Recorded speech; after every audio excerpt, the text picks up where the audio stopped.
In 1590, a man named John White returned to Roanoke Island after being gone for 3 years. Now, when he returned to the island, which is off the coast of modern-day North Carolina, the lively settlement that he left was now a ghost town. Over 100 men, women, and children had vanished. The only clue left at the settlement was the word Croatoan, carved into a wooden post near the entrance of the settlement. Now, that was over 400 years ago, and still today, nobody has any clue of what actually happened to the settlers on Roanoke Island. Now, the lost colony of Roanoke is one of my favorite topics to talk about because it is technically kind of America's first major unsolved mystery. Not only that, but there are also hundreds upon thousands of conspiracy theories around it all over the internet. And it's also Thanksgiving, so I think it's a great topic to kind of tie into early colonial survival struggles and ties into the Plymouth colony and pilgrims and,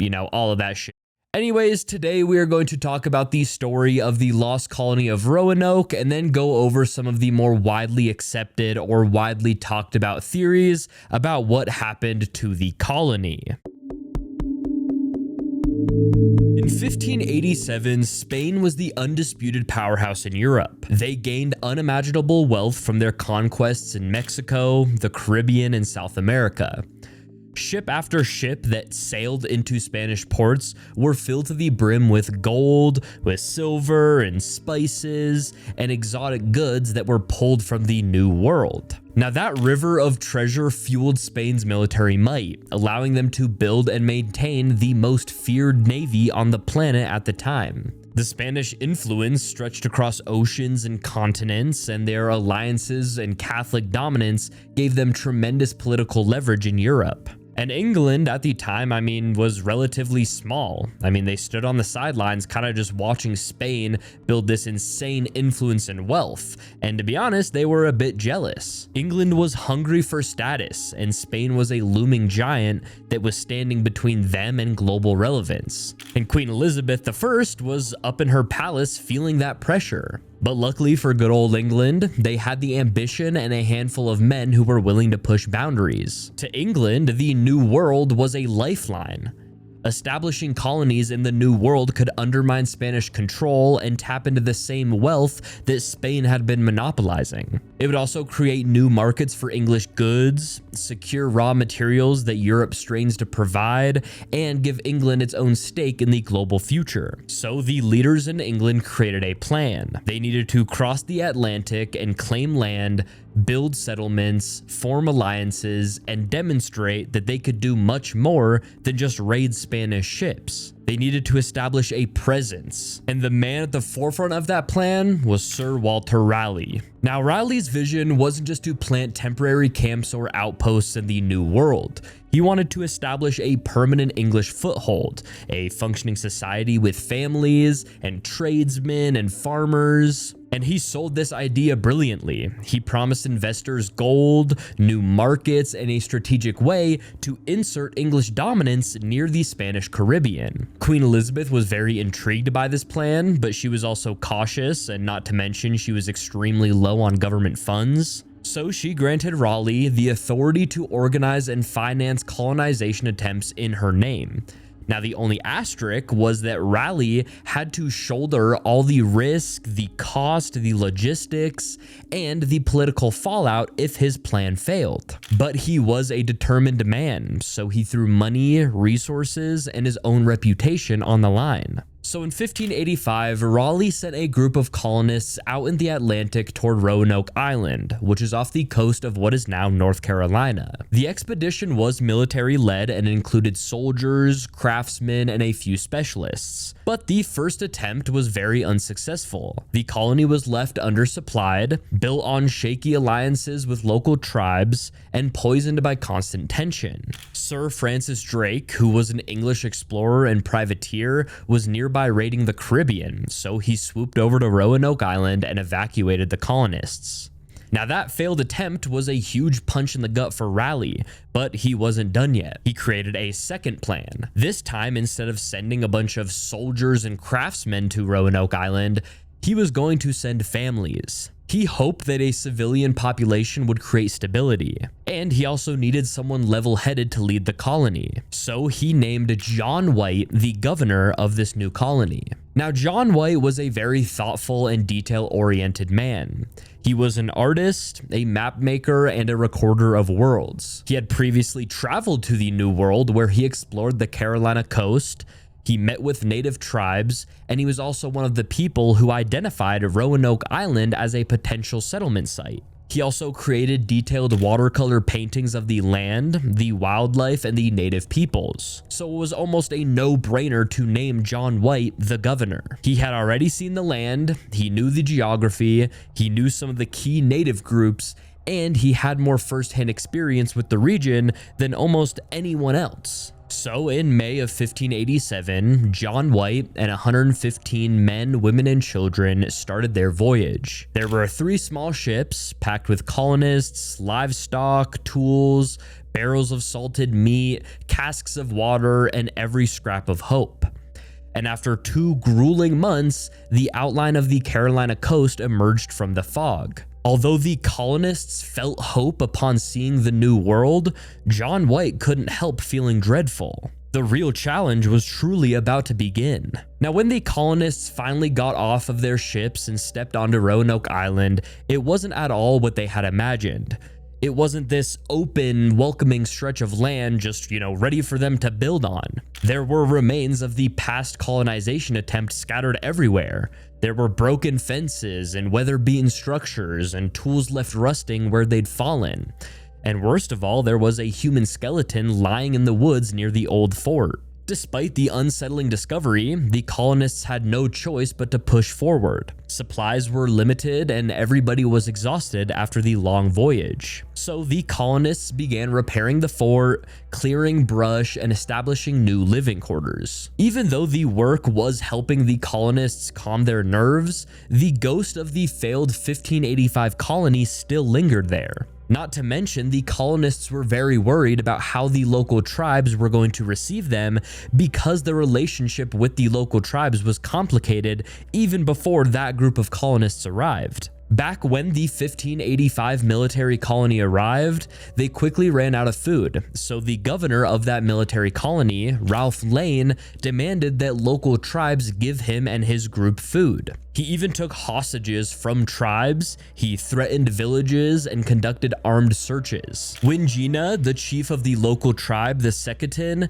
initially tolerated and supported the English outpost, but by 1586, he had reached his limit. He decided that the English outpost threatened the entire region, so he planned to starve the military colony. Ralph Lane obviously didn't like that, so he launched a surprise attack on the Secotan village, where he captured Wingina and had him killed and beheaded. So to nobody's surprise, the early encounters between the 1587 settlers and the local tribes, they were pretty tense. But John White made it very clear that he was not Ralph Lane. He wanted peace, and he needed it immediately. But that peace wasn't easily earned. At one point early on, a member of the colonist party was killed by a group of Dasamong warriors, which was likely an act of retaliation for past English violence. The settlers, of course, were super angry and they demanded revenge, but John White refused to let things spiral. He knew that they didn't have the numbers or resources to fight anyone. The colony had to survive by diplomacy, not by force. Now, food was another serious problem for the settlers. They had arrived on Roanoke Island later in the year than they had planned, and their supplies from England were already dwindling. Hunting in the thick forest wasn't easy either, and unfamiliar crops required time that they just simply didn't have. But it wasn't all bad times for the colonists. For example, when the Croatoan people arrived on Roanoke Island, the mood lifted. Now, the Croatoan people were long-standing allies of the English. Their chief, Manteo, had traveled to England years earlier and still believed in maintaining ties with the English. He reassured John White that his people wanted peace and wanted to trade. Through Manteo, White tried to mend relations and open the door to cooperation. Manteo's presence gave the colonists a sense of hope that they desperately needed. But still, with food running short and tensions rising, the colonists urged John White to return to England for supplies. But it was truly the last thing that John White wanted. He didn't want to leave his daughter and his son-in-law and the entire colony that was already fragile and in a place strained by conflict. But without reinforcements, the colony just wouldn't survive the winter. And so, reluctantly, John White prepared to leave the New World behind and sail back to England to gather supplies. Now, the voyage back across the Atlantic was rough. The summer storms were violent and unpredictable. But after weeks of battered progress, White reached England. But things weren't great in England. The long simmering conflict between England and Spain had finally reached a boiling point. Queen Elizabeth was facing the imminent threat of the Spanish Armada, which was a massive fleet rumored to be assembling with the intention of striking England directly. Every English ship capable of carrying guns, every sailor who could wield a rope or a cannon was being commandeered. Privateers were pressed into service, merchant ships were outfitted for defense, even vessels that had no business going to war were being modified for whatever desperate fight was coming. White's pleas for a relief ship for Roanoke were met with refusals. He was told, after the Armada, we can't spare a single vessel until England is safe. Now, White argued and he wrote letters and he even reached out to privateers, hoping that one might take the risk for a share of the colony's potential profits. But the war just completely shadowed everything. The fate of the colonists on Roanoke Island fell, severely far down the list of national priorities. White watched months slip through his fingers, and then it was a year, and then it was 2 years. And he imagined his daughter back on Roanoke Island, scared. He imagined the colonists counting down their last stores of food. He truly imagined the worst, and there was literally nothing he could have done. It wasn't until 1590, 3 years after he had left Roanoke, that he finally secured a passage on a privateering fleet willing to detour to the Outer Banks. He boarded the ship with a heart bruised by years of fear and frustration, praying that the colony had survived long enough for him to finally keep his promise. By late August, the fleet reached the Carolina coast. John White stood on the deck, scanning the distance for any hint of English life, but the horizon was empty. The fleet had anchored near the north end of Roanoke Island, and the shore was eerily quiet. There were no movements, there were no voices, and no distant hammering of tools. There was nothing to suggest the presence of over 100 men, women, and children who had been living there. White and the crew on the fleet stepped onto the island. The fort was still there and houses stood where he had left them. But they were all rotted and they were sagging and they were partly swallowed by vines and branches. And they were partly swallowed by vines and brambles. The entire settlement was abandoned. White and the crew spread out to search, calling out every name that John knew. And of course, there was no replies from anybody. But then, all of a sudden, someone shouted. White rushed toward a wooden post at the entrance of the fort, one that he recognized from the day he'd left. And carved into it, clear and deliberate, was a single word: Croatoan. Not hastily scratched or panicked, it was carved with purpose. White felt something close to relief wash over him. Before he'd left in 1587, he and the colonists had agreed on a plan. If they moved, they would leave a marker indicating their destination. If they were forced to move by danger, they would carve a cross beneath the message. And there was no cross, there was no distress signal, there was no sign of struggle. There was just the message, Croatoan. Manteo's people, the island to the south, a friendly community. It wasn't the definitive answer that White longed for, but it was hope. It was a direction, a clue. It was a promise that they had made their choice willingly. So John White was now determined to reach Croatoan Island, but fate stepped in again. A fierce storm blew in from the Atlantic, battering the fleet. Anchors nearly tore loose. Ships drifted dangerously close to shoals. The captains, who were already jittery from months at sea, refused to risk their vessels by waiting any longer. They wanted to leave before the weather or Spanish patrols destroyed them. Now, White pleaded and he argued and he begged. Croatoan was only a short sail away. It was just long enough to land, search, and bring the colonists home. But the privateers didn't trust the coast and didn't see the value in risking their whole entire ships for settlers that they had never met. So finally, with another storm on the horizon and the Atlantic roaring around them, the fleet made its decision. They were leaving. White watched Roanoke fade into the mist for the last time. His daughter, his granddaughter, his entire colony, all swallowed up by the distance once again. He had gotten so close, one sail's distance from answers he would never receive. He returned to England with nothing but a carved word, a ruined settlement, and a mystery that time would refuse to surrender. The trail ended at the edge of the sea, and the lost colony began. Alright, now that we know the story of the lost colony of Roanoke, let's go over some of the most widely talked about or accepted theories when it comes to, what the happened to the colony. And then at the end, we will also talk about what scholars today think happened as well. So our first theory is assimilation with indigenous tribes. So one of the most grounded explanations for what happened to the lost colony is the idea that the colonists simply just merged into nearby native communities. They weren't prisoners, they weren't hostages.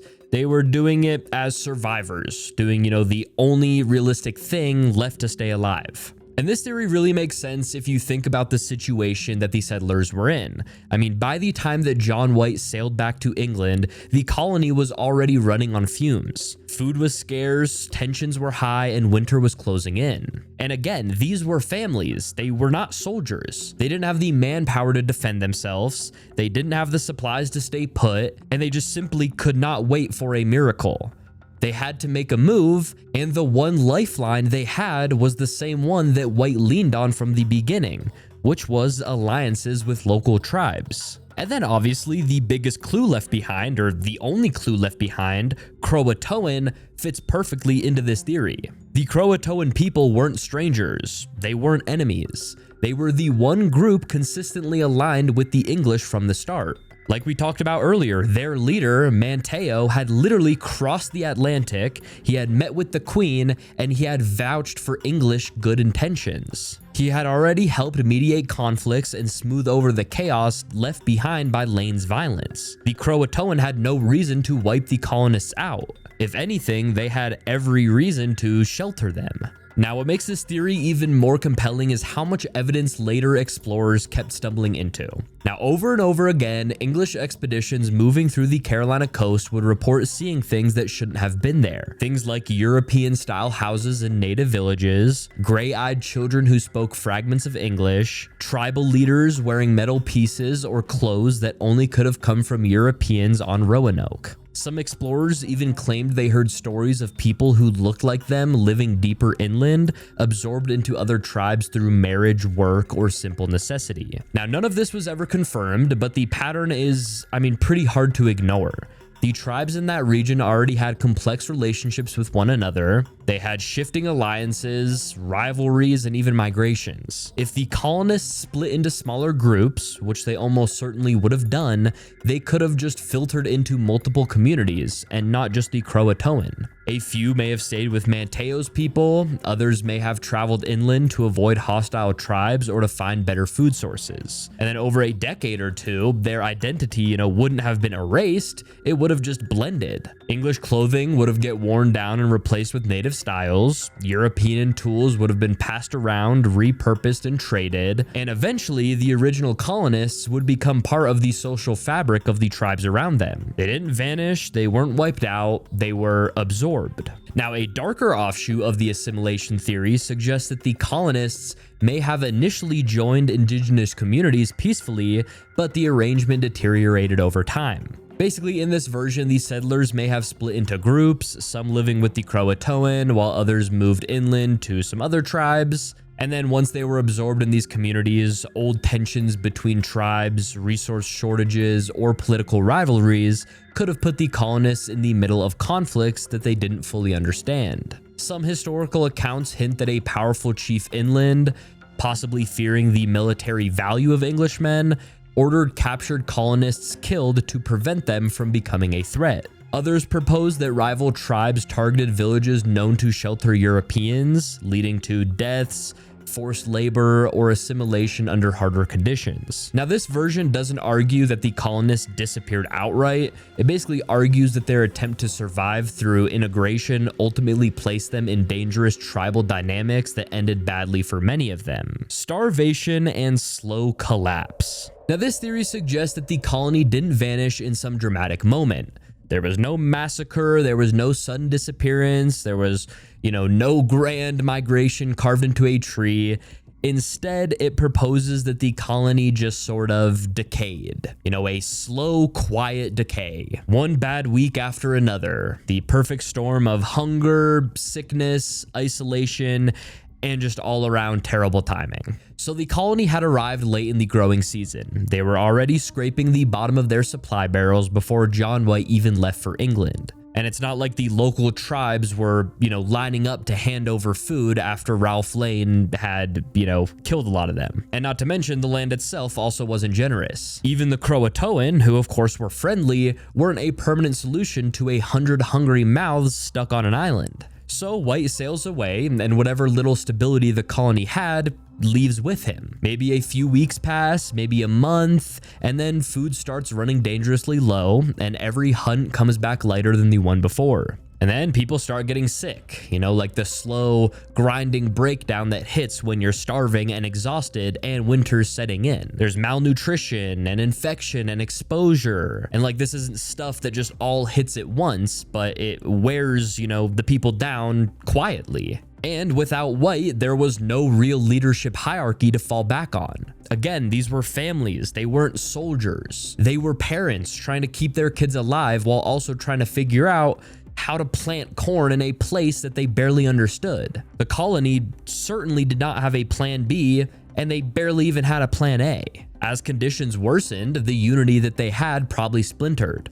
Maybe small groups broke off one at a time, some heading inland looking for friendlier tribes, some pushing south toward Croatoan, some deciding to stay put because moving felt just as dangerous as starving. And if the colony fractured into little clusters instead of a single group, that carving that White found takes on a whole different meaning. It might not have been a final destination. It might have just been one group's desperate attempt to leave a clue, while the others scattered in different directions. Later English explorers actually heard rumors that fit this idea. There were stories of small groups of Europeans killed near the coast or dying from disease. There was also stories of abandoned shelters deep in the woods, and stories of people who once lived among the English but didn't survive long after that. Now, these accounts are of course secondhand, so they're kind of blurry and they could have got twisted by decades of retelling. But the common thread is that the colonists didn't vanish in a single moment. They dwindled. Kind of like, 20 people dying the first winter, and then 20 people the next winter. And then there's some hunting accidents, and then some illnesses, and then some, conflicts with hostile tribes. Just things like that. And over 3 years, you don't really need a massacre to wipe out a settlement. All you need is starvation, cold, bad luck, and isolation. By the time that John White returned in 1590, whatever was left of the colony might have already moved, died, or been absorbed into other tribes out of necessity. And Roanoke Island itself, empty houses, the overgrown paths, the fort sagging, it's exactly what a slow collapse would leave behind. There were no signs of a struggle, there were no bodies, it's literally just abandonment. Violence. Now, this theory points to something far darker than just starvation or assimilation. It suggests that the colony didn't fade away slowly or scatter peacefully. They were wiped out. And it's not by some, supernatural force, not by the environment, but the same thing that had already, defined so many early encounters between Europeans and the tribes of the Outer Banks. And that is, of course, violence. Now, the theory starts with a simple idea. Some groups in the region remembered what Ralph Lane had done. The killings, the threats, the hostage taking. And of course, to the English, Lane's brutality was just a desperate move for survival. But to the tribes around Roanoke, it was betrayal. And these wounds didn't heal just because John White arrived with a better attitude. So imagine what, this colony looked like from the perspective of these tribes. 100 new settlers landing on the same island where Ralph Lane had murdered a chief. More Englishmen, more buildings, more demands for food in a year when supplies were already strained. And even with White pushing for diplomacy, the distrust, never disappeared. For example, the murder of the colonist when they, first arrived. It wasn't a random murder, it was a message. Now, supporters of the violence theory argue that once White had sailed away, the colony's protection vanished with him. There were no ships, there were no guns to spare, there was no leader with ties to England or influence over Manteo's allies. The colonists would have been vulnerable. And if one hostile group believed that the English were rebuilding the same outpost that they had terrorized them just 2 years earlier, they might have decided to end it before it grew into a threat that they couldn't control. Now, what makes this theory compelling is the way that later English explorers described the region. Now, they heard rumors from inland tribes about slaughters near the coast, small groups of Europeans killed during raids, stories of houses burned, people chased from one village to the next. None of it was confirmed, but the reports were too consistent to ignore. They painted a picture of conflict, not disappearance. Now, another clue comes from the carving, or I guess the lack of carving. Now, White had a deal with the colonists. If danger forced them to move, they'd carve a cross. The absence of that mark is usually used to dismiss violence outright, but the theory argues the exact opposite. If the attack was sudden, if it happened, before the colonists had time to carve anything, there wouldn't be a cross. There would be silence, an abandoned fort, empty houses, no bodies because bodies wouldn't have stayed long above ground in coastal heat or scavenger-filled forests. This version of events also accounts for the possibility that not everyone died in the same place. Maybe a group fled during the attack. Maybe some made it to Croatoan and carved the word as a signal before being forced inland. Maybe others were taken as captives, something that happened frequently in intertribal warfare. The colonists could have been scattered in multiple directions by the fallout of a single violent clash. Even White's timing works against them. 3 years is more than enough time for a violent encounter to destroy a settlement and erase the traces. Storms, rot, humidity, and vines kind of just do the rest. And not to mention, forts, didn't last long in the Outer Banks when nobody was defending them. Attempted return by sea. Now, another theory says that the colonists didn't vanish into the forests at all. They tried to escape the island the same way that they'd arrived, by sea. Now, what if the colonists eventually just gave up on waiting for John White? They had no way of knowing about the Armada or that England had essentially frozen all non-military voyages. All they knew was that their governor had sailed away promising to return as soon as possible, and then season after season passed with no sails on the horizon. There was no relief, there was no extra food, and there was no new faces. So in this theory, the colonists decided to take survival into their own hands. If no ship was coming for them, they would become the ship. Now, the first attempt at Roanoke Island had already left behind scraps of maritime infrastructure, things like small boats, tools, bits of timber, everything you'd expect from a military outpost that needed to move men and supplies along the shallow Carolina Sounds. The 1587 colonists also arrived with their own smaller craft for coastal work, and among the settlers were carpenters and craftsmen, people who actually knew how to shape wood into something that would float and be steered. Now imagine the conversations that must have started once it became obvious that White wasn't walking back through the gate anytime soon. They were trapped on a narrow, storm-battered island, surrounded by ambiguous allies and outright enemies, with no long-term food security. The only sure way off the island was the ocean. But it was absolutely risky. But honestly, staying on that island could have been worse. So according to the theory, the colonists spent their final months not just farming and begging for food, but cutting planks, repairing holes, and transforming whatever small boats they had into something that could handle a longer journey. Not a grand galleon, but just a desperate, overloaded coastal vessel aimed at somewhere safer, somewhere that wasn't Roanoke Island. Maybe toward Croatoan, maybe up the coast a little bit. Maybe they were even bold enough to think about going for England itself, but basically any direction that wasn't Roanoke Island. And the word, of course, Croatoan, carved into the post, fits cleanly into this version. You know, it may not have been a sign of a land march at all. It could have been a destination. You know, we're going by water to Croatoan, a marker left specifically for John White in case he somehow did return. And there was no distress cross because in their minds, this wasn't a forced removal. This was a choice. It was kind of a last gamble. Now, if you've ever looked at a map of the Outer Banks, which of course I'll put one on screen, but you can probably guess, you know, what the weak link in that plan was. That stretch of coastline is a ship killer. There are shifting sandbars, there are hidden shoals, there are freak storms that can roll in and out of nowhere. Even experienced sailors with proper ships were terrified of those waters. So now picture a small group of colonists who were just, you know, regular people and families. These weren't, you know, professional mariners. Imagine those people trying to navigate those same hazards in a, you know, patched together boat overloaded with people and whatever supplies they could scrape together. One bad storm, one hidden bar, one ripped sail or snapped mast, and that's it. Dunzo. A wreck offshore leaves exactly the kind of mystery that John White walked into 3 years later.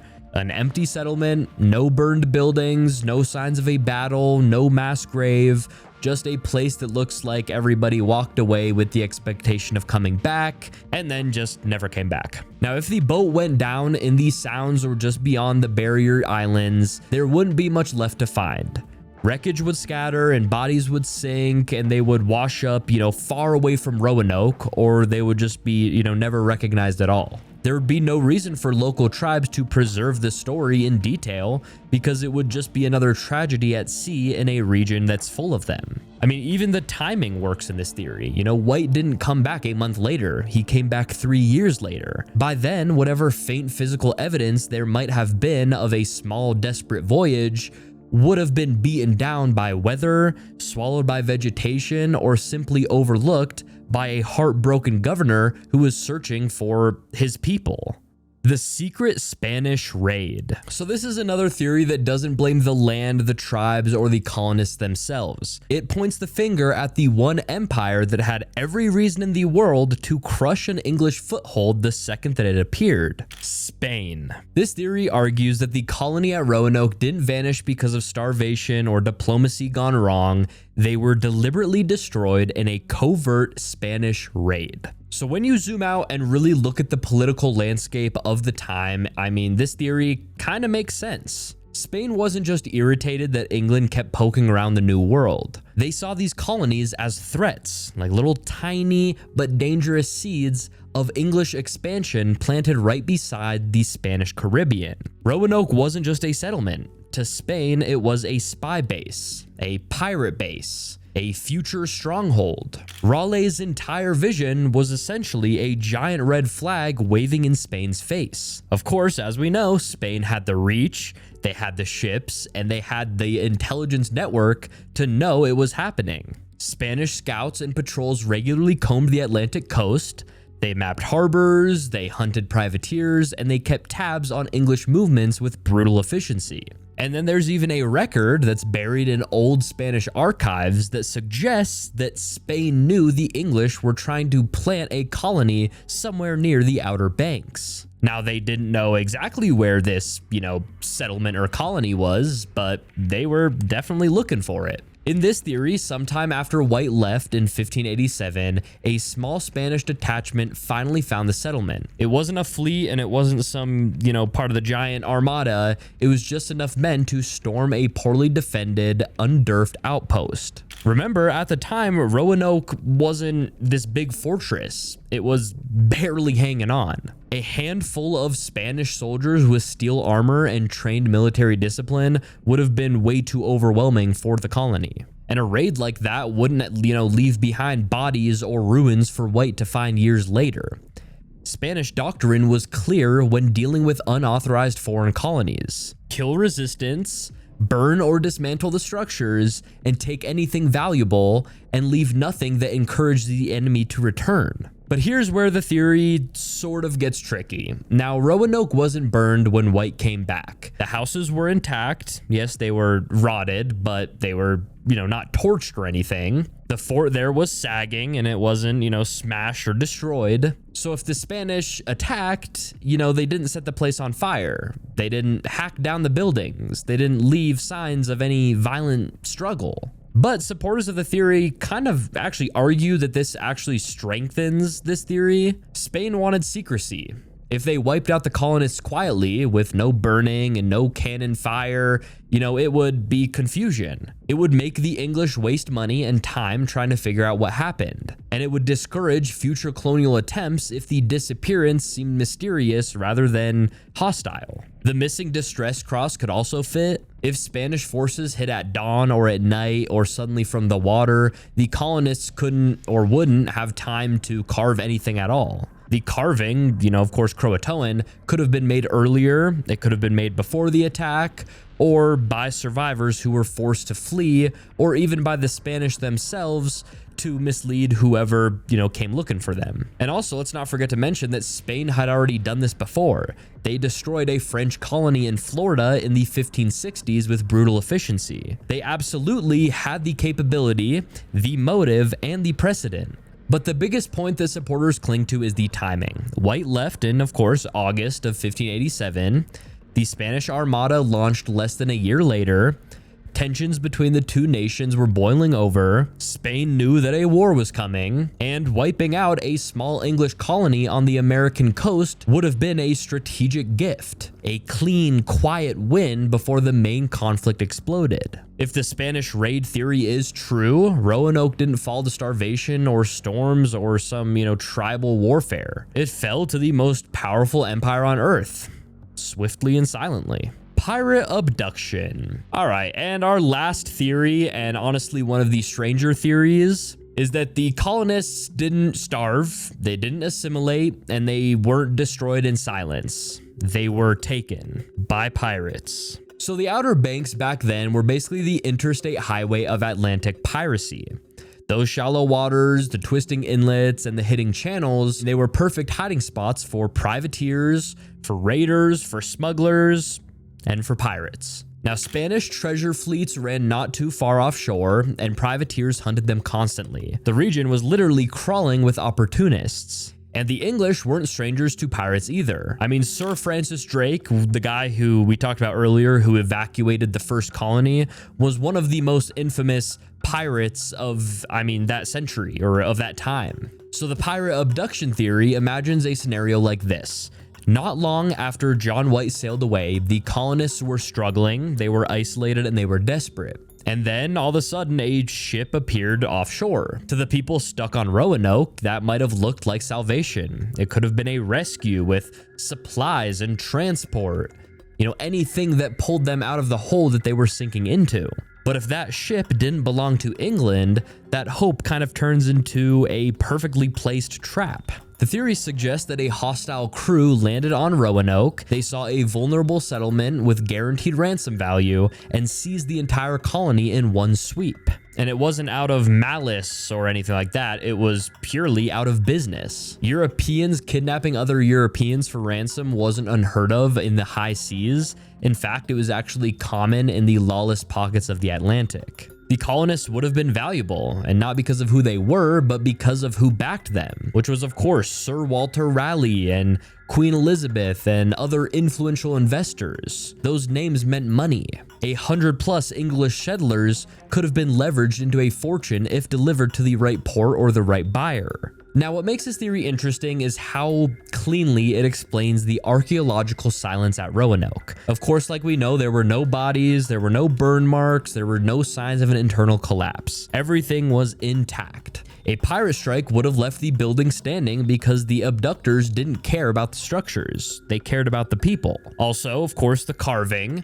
Maybe the colonists carved it before the raid as part of their agreed upon relocation plan, or maybe a panicked group tried to leave a message before being forced onto a ship. Later English explorers also reported seeing Europeans within Spanish territories and pirate havens throughout the Caribbean. None of those accounts linked directly to Roanoke, but they fed this theory for centuries. Stories of fair-haired captives or English families taken at sea, I mean, they pop up over and over again in early colonial documents. And then the last piece the supporters point to is the timing. The colony disappeared at the exact moment that the Atlantic was at its most violent. The lead up to the Armada had every privateer from England to Portugal prowling the coastline looking for prizes. And a stranded civilian colony? That was a prize. So in the pirate abduction theory, the colonists didn't vanish into forest or drown in storms. They didn't slowly collapse. They didn't assimilate into tribes or fall to swords in the night. They were taken. They were loaded onto a ship, they were sailed away into an ocean full of hidden ports and lawless crews, and then they were lost in a world where human lives were currency. Now, what do scholars think happened to them, or what do scholars think is the most likely thing that happened to the lost colony of Roanoke? So of course, as we all know, no one knows exactly what happened on Roanoke Island after John White sailed away in August of 1587. But the clues, the circumstances, and the slow unraveling of the colony allow us to build a picture of what those final months might have looked like. So what we do know is this. The colonists were left with limited supplies, with fragile alliances, a newborn baby, and the weight of the unknown pressing in from every direction. Their survival depended on timing, and time was the one advantage they sadly didn't have. As summer bled into fall, fear became the colony's constant companion. The crops they planted were too young to harvest, the fishermen among them struggled with unfamiliar waters, hunting was unreliable and dangerous, either because game was scarce or because the further, a colonist wandered from the settlement, the more likely they were to encounter a tribe that still associated the English with Ralph Lane's violence. And I mean, don't even get me started on the nights. The nights were the worst. The darkness on Roanoke Island felt different from England's. It was deeper, it was thicker, and it was alive with the pulse of insects, the cries of unseen animals, and the occasional distant drumbeat drifting through the trees. Mothers whispered to their children, and men gripped their weapons a little too tightly. Food shortages sharpened every worry into a blade. Rations thinned, arguments flared, and even the friendships that White had tried so hard to rebuild were tested. The Croatoan people, led by Manteo, remained the colonists' strongest allies. And I mean, they shared what they could. They shared fish and corn and guidance, but they were only one community. Other tribes were less trusting and they were less forgiving. The murder of Wingina still lingered in the collective memory of the region, and the English were ghosts returning to a grave that they had dug themselves. As winter approached, desperation forced the colonists to make hard choices. Their fort was too exposed, their food was too limited, and their numbers too small to risk another season on the island. Some began pushing for relocation, places north toward the Chesapeake Bay, where earlier Renaissance had suggested better farmland and safer relations with local tribes. That location had actually been Raleigh's, original goal. Others wanted to stay and wait for White, believing firmly in his promise. A smaller handful pointed toward Croatoan Island, where Manteo's people lived, where the land was kinder, and where they believed they could find shelter until help arrived. Logically, every option made sense. Emotionally, none of them felt safe. Tensions between the tribes and the colonists likely flared. Now, the tensions between the tribes and the colonists likely flared again during this period. It's possible that there were skirmishes, misunderstandings, or retaliations, but nothing that would have wiped the colonists out instantly. But encounters that chipped away at their numbers and their confidence. Colonists may have gone missing, a child may have wandered too far, and little by little, fear may have taken on a shape until leaving Roanoke was no longer a choice, but a necessity. Then there is the drought. Tree ring data from the region shows that the late 1580s were marked by one of the worst droughts in centuries. Rivers shrank, crops failed, even the tribes struggled to feed themselves. In times of scarcity, alliances become fragile. Hunger, can make people so unpredictable. At some point, likely late 1587 or early 1588, the colony made up its decision. They packed what they could, they carved Croatoan into a post, a prearranged signal to John White meant to reassure him that they had moved voluntarily and not by force. And then the colonists just vanished from Roanoke Island. Whether they split into groups or moved together remains unknown. They may have marched toward Croatoan Island, they may have traveled more inland, or in the far darker version of events, they might have fragmented under pressure, broken apart by famine, conflict, or disease. Now, what happened after the move is really the heart of the mystery. Did they integrate into local tribes? Did smaller groups fail to adapt and perish in the wilderness? Or did something more catastrophic happen? By the time that John White returned in 1590, 3 years had erased every trace of life on the island. The colonists had acted with purpose, with intent, but wherever they went, whatever they became, the trail went completely cold. Roanoke didn't simply disappear.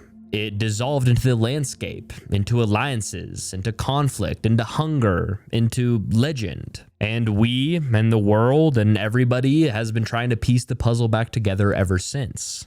Anyways, y'all, thank you guys so much for watching and happy Thanksgiving. But if you guys aren't watching this on Thanksgiving, then this is kind of awkward, but hey. But in all seriousness, I want to take a second to seriously thank you guys for all of the support. I mean, I am so thankful for each and every one of you guys. You guys truly do not know how much I appreciate and see each and every one of you. I'm thankful that you guys chose to spend the last, I don't know, 45 minutes to an hour with me and, you know, taking the time out of your day to listen to me yap. But yeah, I truly do love you guys. You guys have changed my life and I really do appreciate it. Thank you guys so much for watching. As always, if you are new here, please be sure to subscribe with those post notifications on.